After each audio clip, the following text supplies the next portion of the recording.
Chair asks unanimous consent that I be authorized to declare a recess at any time during today's hearing without objection, so ordered. Chair also asks unanimous consent that members not on the subcommittee be permitted to sit with the subcommittee at today's hearing and ask questions without objection, so ordered. As a reminder, if members wish to insert a document into the record, please also email it to documentsti@mail.house.gov. Chair now recognizes himself for the purposes of an opening statement for 5 minutes.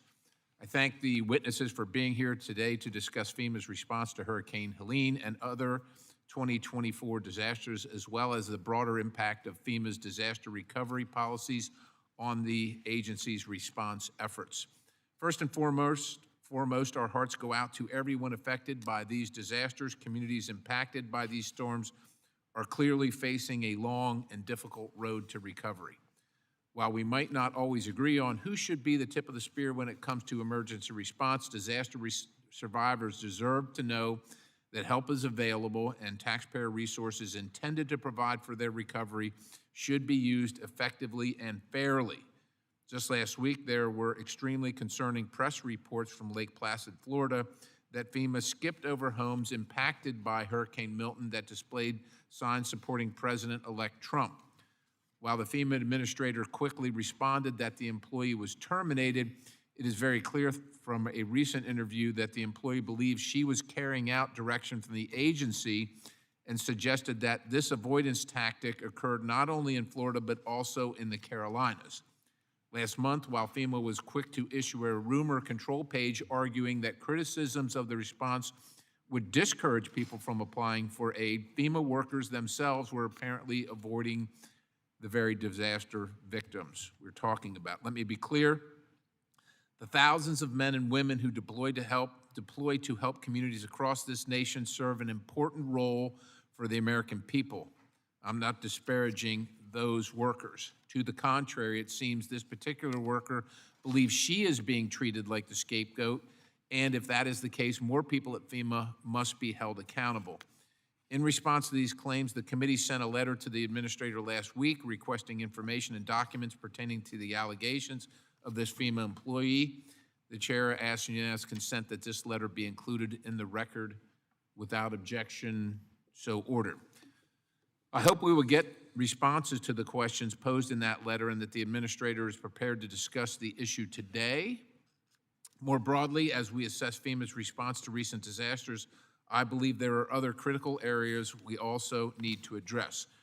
First, aid needs to reach impacted communities quickly without unnecessary bureaucratic obstacles.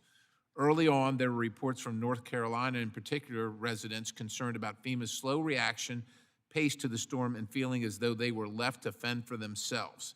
In fact, there are still areas FEMA has not reached to assess damage.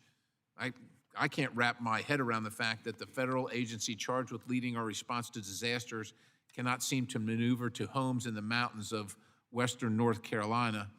I mean, as an editorial, my goodness, one of the members of Congress was somehow able to navigate to these areas. I was in contact with him asking for the information because I couldn't get it anywhere else, and he was giving me firsthand accounts at the time. Well, then we learned how long of a process it's been for FEMA to deliver temporary housing trailers to communities in western North Carolina living without power and heat. Clearly, something is wrong with FEMA's process. I hope that my congressional colleague on our first panel will provide us, or colleagues, will provide us with candid insights into FEMA's response to Hurricane Helene. The successes you've seen, and the areas where there is cause for concern. In past disasters, we've seen delays in relief reaching the ground, sometimes due to the scope of the disaster's impact and the resulting infrastructure damage, but also because of red tape and complex requirements. It seems at every turn there's some regulation, policy, or this is the way we've always done it approach that defies common sense. For example, as Secretary Mayorkas mentioned recently that the Disaster Relief Fund was being depleted, right after we appropriated $20 billion, the DHS Inspector General noted billions of unspent funds tied to delayed disaster closeouts of up to 16 years. Congress and this committee continues to pass bills to streamline FEMA assistance, but it seems the more we try to cut red tape, FEMA adds more or just simply doesn't change course. I'm eager to hear from FEMA today on how they have worked with the federal, state, and local partners to speed up this process.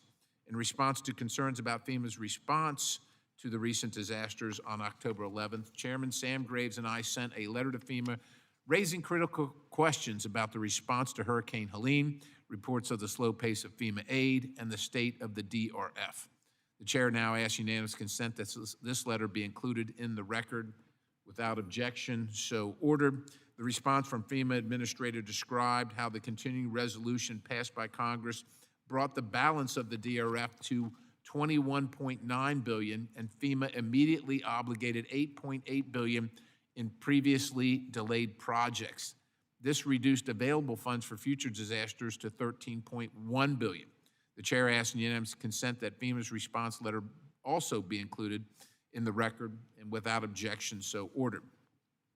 I am deeply troubled by how fast the DRF was depleted.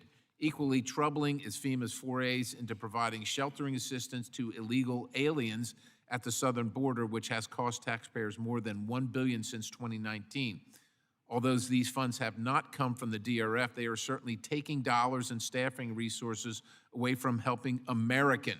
Correction, FEMA's focus should remain on helping communities respond to and recover from natural disasters rather than on diverting taxpayer resources towards political initiatives like exacerbating the crisis at the southern border, climate change, or picking and choosing which homes to canvass based on political signs. With that, I look forward to hearing from our witnesses on these topics. Chair now recognizes the ranking member, Titus, for 5 minutes for an opening statement.